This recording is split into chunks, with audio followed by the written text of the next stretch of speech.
From the Holy Gospel according to St. Matthew. Glory to you, O Lord. After Jesus' birth in Bethlehem of Judea during the reign of King Herod, astrologers from the east arrived one day in Jerusalem, inquiring, "Where is the newborn King of the Jews? We observed his star as it is rising and have come to pay him homage." At this news, King Herod became greatly disturbed, and with him all Jerusalem. Summoning all the chief priests and scribes of the people, he inquired of them where the Messiah was to be born. "In Bethlehem of Judea," they informed him. "Here is what the prophet has written. And you, Bethlehem, land of Judah, are by no means least among the princes of Judah, since from you shall come a ruler who is to shepherd my people Israel." Herod called the astrologers aside and found out from them the exact time of the star's appearance. Then he sent them to Bethlehem after having instructed them, "Go and get a detailed information about the child. When you have discovered something, report your findings to me so that I may go and offer him homage too." After the audience with the king, they set out. The star which they had observed at its rising went ahead of them till it came to a standstill over the place where the child was. They were overjoyed at seeing the star, and on entering the house, found the child with Mary, his mother. They prostrated themselves and did him homage, then opened their coffers and presented him with gifts of gold, frankincense, and myrrh. They received a message in a dream not to return to Herod. So they went back to their own country by another way. Sisters and brothers, the Gospel of the Lord. Praise to you, Lord Jesus Christ. Come, Holy Spirit. Come, Holy Spirit. Bless this unworthy priest, that I may share with humility and with the heart, not just with the lips. And the people who listen with their heart, not just with their ears. Come, Holy Spirit. Come, Holy Spirit. Happy New Year! 2022 na tayo. Happy New Year. And today, Feast of the Epiphany. Nako, piyesta ng mga epi. Yan. Mga funny. Mga iba dyan, panyang. You know? This is the day. Epiphania. Sisters and brothers, what's Epiphany all about? All in God's heart. That's what God wants. Everybody welcome. Itong good news, Christmas is not just for a few, it's for all the world. That's the heart of our God. Sisters and brothers, what a beautiful moment as we start this year. Let's start from the very beginning. Some of you know that song. Let's start from the very beginning. A beautiful way to start. Go back to basics po tayo. And where do we start? Let's start when we were children. Naalala pa ba ninyo? What was the first song we learned when we were children? Babies. Anong unang tinuro ng mga magulang natin? Close, open, close, open. Close, open, close, open. Beautiful message. Kapatid, close. May mga closure dapat sa buhay natin. Tapos na. The year that was is closed already. Case closed then. It will never come back. Hindi na po babalik yon. So, leave them in God's heart. At pwede po ba close your word. Close tayo pero hindi sure. Ano ko, mahirap yung mga ganun. So today, in this Mass, ano mga bibigat sa puso natin, pwede ba iwanan na natin dyan? Mga galit, mga tampo, don't carry them over to the next year. This is what it means. Fresh start, new beginnings. Leave them in God's heart. Leave them in God's hands. Everything is embraced, loved by God. Whatever happened, good or bad, happy or sad, it's in God's heart. Embraced by God na yan. So please, you have to leave them there. Close. Open yourself to what's up ahead. And please, at the beginning of a journey, you have to open yourself to God and say, Lord, I don't know what's going to happen up ahead. I don't know what will happen to me, to my loved ones. Bahala na po kayo. You can see things. God can see everything. Nakita na ba kayo ng mga drone ba tawag doon? You know, the drone, you fly it over, kitang-kita niya lahat. Nandito ka lang tayo eh. But the drone can see. There is a big drone, the biggest drone of all. So, Lord, bahala na po kayo. Surprise us, Lord. Dapat ganun siguro attitude natin. Please be open for surprises. Mga iba sa atin, wala na mangyayari. Wala na yan. Ay, Diyos ko po, kung ganun ang attitude, wala ka na talaga. Please, be open. Any moment of our lives, may maraming possibilities po. So, close the past, open yourself to God's grace and blessings and opportunities for the future. There's one more thing we learn as little children. Close, open, close, open. Ano pa yung binahawag palagi? Beautiful eyes, beautiful eyes. Ewan ko ba? Ang liit na bata, beautiful eyes, gumaganon-ganon din. Pinoy lang yatang gumagawa niyan eh. What's the message? You have to look at what's ever going to happen with beautiful eyes. What does it mean? With the eyes of faith. With the eyes of hope and joy. Kasi simula pa lang ng New Year, nakasimangot ka na, galit ka na sa lahat. God, what a privilege, buhay pa tayo. Please be grateful, please. Be grateful. Gratitude is the best attitude.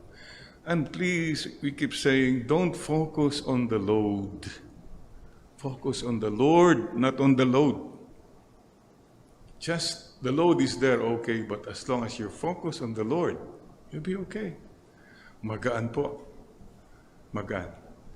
And travel light, siyempre. Travel light, di ba?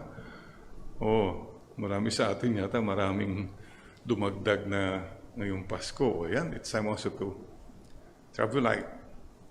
Oh, how to be happy? Beautiful eyes.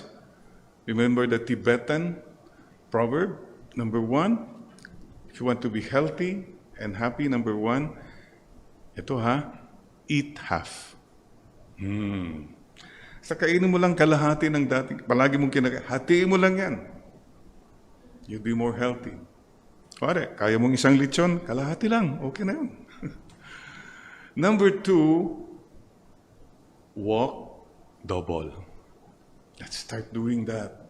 We have to meet, to be healthy. It's a decision. Ang dali kasi to be relax lang, but get up, walk down. Number 3, ito na. Laugh, triple. Please make a resolution, I'm going to be more joyful this year. That's it.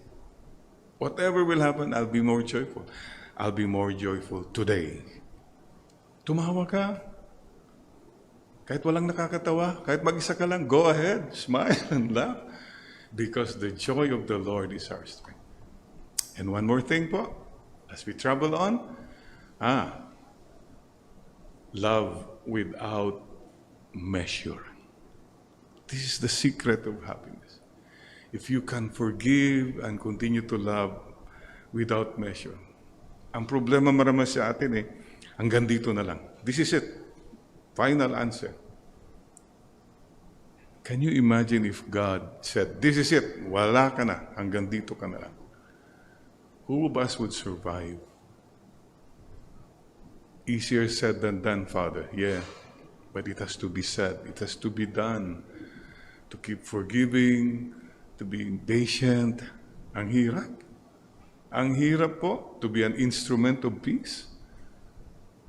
But you know what? If you don't do that, you suffer. Mga kapatid, travel light tayo ha, so that you'll have beautiful eyes. And one more thing, siguro isang kwan, talk less, marites. Ibig sabihin, so much chatter. Listen more. And pray pa more. Keep this in mind.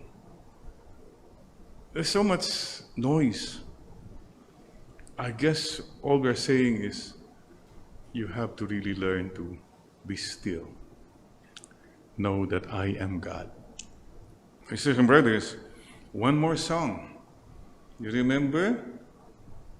Small circle, big circle. Yeah? Small circle, big circle. What does it mean? Sana po, lawakan natin ang ating pananaw, lawakan natin ang ating pandinig, lawakan po natin ang ating puso. What is the message of the Epiphany? The manifestation of God's plan for all nations. You know what is the message? Simple lang po. God is not inclusive. It's not exclusive, sorry. He is inclusive. Exclusive, kami-kami lang, tayo-tayo lang, ha? Is your life just being exclusive? May mga exclusive clubs. Exclusive sila, exclusive class. Sila lang, parang sila lang, privileged. Our God is not the kind of a God. He's inclusive. Everybody in, sige na. Anyone. Unconditional. Maybe that's one thing you ask yourself. What kind of a life are you living? Masyado ka bang exclusive? Mapili ka? You don't mix. I'm not one of the ordinary, Father. We're the privileged ones. I wish you could go from small circle, big circle. And one more thing, God is not about being impressive. He was very expressive. Oh, question. Ang buhay mo ba panay pa-impress? You're better than them, you're brighter than them, you're holier than them. Forget being impressive. Be expressive. Just express. The greatest expression is God so loved the world, He gave His only begotten Son. Ano pang... So mga kapatid, this is what the Lord is telling us all. Maybe this is what we should be guided by the star. Like the Magi, they were guided by the star. So, alam po nyo, yung mga Magi, astrologers, sana kung mayroon ng GPS, ano yun, Global Positioning System ba? Kung may GPS siguro sila noon, nakarating sila sa Bethlehem on time. Napaikot-ikot pa sila eh. Pag GPS sana, oops, oy, may traffic doon. Teka muna, doon, maraming mga karnero, baka ma-traffic tayo doon. GPS. What is GPS for us? It's interesting, in the Bible it said, in the reading today, the star which they had observed at its rising went ahead of them until it came to a standstill over the place where the child was. The star came to a standstill. It stopped right there. Sisters and brothers, my proposal for the new year, GPS. God's presence in silence. You have to have that. Otherwise, you'll get lost. Your travel is anggulo, stressful. But if you have GPS, you make time for God's presence in silence. Your journey will be meaningful and peaceful. Please find time for quiet. The Desiderata says, go placidly amid the noise and the haste, and remember what peace there may be in silence. Time for prayer, time for silence. And sana po, there's something which the three magi did. Okay? Let's learn from them. What did they do to encounter GPS? The first thing they did when they encountered the Lord is they prostrated themselves. That's the first thing. Nagpakumbaba po sila. Please learn to be humble to God. Sa totoo lang po, marami sa atin mayabang sa Diyos. We don't listen to Him. We hardly, siguro kung may problema, ayan, but otherwise, look at your appointment. Where is God? How many hours do you spend? TV, gadgets. How much do you spend in prayer? Sisters and brothers, you'll know. I hope you just don't come to realize the presence of God kung nandiyan ka na, may sakit ka na, o na-bankrupt ka na, o whatever. Now na, wherever you are, don't belittle God. Prostrate yourself. Number 2, they did Him homage. What does it mean? They did Him homage means they honored Him. Ang isang tao po na walang Diyos, akala niya siya ng Diyos. Stay humble before God. There is a God and you're not Him. Do Him homage. Yes, Lord. Don't forget that, please. Huwag mong kakalimutan ng Diyos. And don't focus on your load, material load of blessings, that you forget the one who gave you these blessings. Nothing. The pandemic reminds again, nothing. We carry nothing with us. Wala lahat yan. So please, go back. Every day, I do homage to God. And the other thing is, they offered their gifts. What have you offered to the Lord? What are you offering to the Lord the rest of your life? Time, talents, and treasures. It struck me, one of the most heartwarming texts, what do you call that? Comments about the Harana, our singing. When somebody said, I see in Father Jerry a little boy offering his voice to God the Father. That's what it is. Kahit pa paano, I'm offering whatever I never realized na, no? This all came from God. So kahit pa paano, I give back the glory as a little boy. Not as a self-made man. Oh no, we're children. Don't forget, you're a little child in God's eyes. At whatever you do will please Him. Matutuwa ang Panginoon. Lord, ito maliit lang bagay lang po ito. Kakanta po ako kahit hindi maganda, basta magbigay ng papuri. Beautiful. Okay. So, mga kapatid, what are you offering to God the rest of your life? Well, He wants your time. He wants your talents. You use your talents to help other people. And treasures. What is the treasure of your heart? Mga pera mo, mga kwan? No. Whatever you have, offer it to the Lord, please. Travel light, as we offer the love in our hearts and the treasures in our hands. And one more thing, as we journey, the Magi are called also the wise men.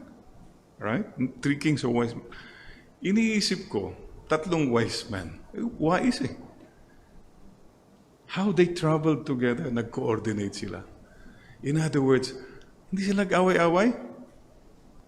Naku, ang hirap kaya mga magagaling, matatalino. May 3 matalino sa community, tagisan na palagi na pagalingan. Imagine what happened to these 3 wise men. Sorry, hindi sila natumba. Hindi sila nagulat because they were focused on God. St. Augustine reminds us all this. Unity in essentials. Respect in doubtful matters. But love in all things. Yung mga essentials, yung talaga importante, united tayo. May mga issue na hindi naman ganun ka-importante, magrespetohan na lang tayo. Okay? But love in all things.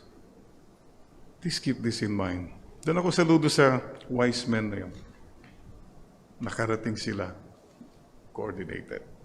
So, my dear friends, there's one more thing. The last line of the gospel says, they did not go back to Herod. Hindi na sila bumalik kay Herod. And they went back by another way. Ibig sabihin, once they experienced God, tinalikuran na nila ang anumang personality, kayamanan, whatever, bad habits, and they followed the Lord, kept following the Lord. No turning back, huh? No turning back. Keep going. Just keep going. That's what the Lord asks all of us. So, my dear friends, ang prayer po natin today, Lord, help us to be inclusive, not to be exclusive. And help us, Lord, to be expressive, not to be impressive. That's all.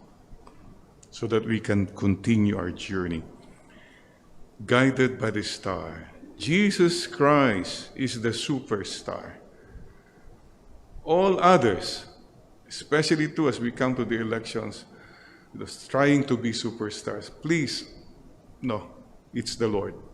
And whoever we get, mga leaders natin, pagdasal, sana sila yung mga nagra-radiate. Alam niyo yung radiator? They're the ones who give the light, give the warmth. They are the ones who reflect the light of Jesus. Ito po, sila po ang ating mga sundan because they lead us to the Lord. Mga kapatid, today, once again, can I ask you, sing that song? Close, open, close, open, close, open, close, open. Sabayan mo nga ng beautiful eyes. Beautiful eyes, beautiful eyes. Beautiful eyes to be joyful. And small circle, big circle, small circle, big circle. Amen. My sisters and brothers, may we have open hands. May we have smiling eyes, 2022, kahit anong mga problema. And may we have embracing hearts. Big circle. This is my prayer. Our wish as we follow Jesus Christ, the superstar. Like to end with a roll call. Will you please raise your right hand and you say now, the Lord, present Lord. Just bow your head. Lord, I'm here. Salamat po. Buhay pa po ako. Mission not yet accomplished. I'm here. I will follow you, Lord. You know everything. I have problems, I have baggage and all that, but I know you're there. I'll focus on you, Lord. Basta po, hindi po ako bibitaw. I'll follow that star. I'll follow you. And I know you love me. You love all my loved ones, and I have a mission for you. Now, I ask you to raise your left hand too, present, and Lord, ready to be sent. I'm ready to be sent to whatever mission you want me to do. Let's begin then this year. Say to the Lord with all our love and humility and joy, Lord, present, ready to be sent for whatever mission as I follow you, the star, the guiding star, Jesus Christ, the superstar. Amen.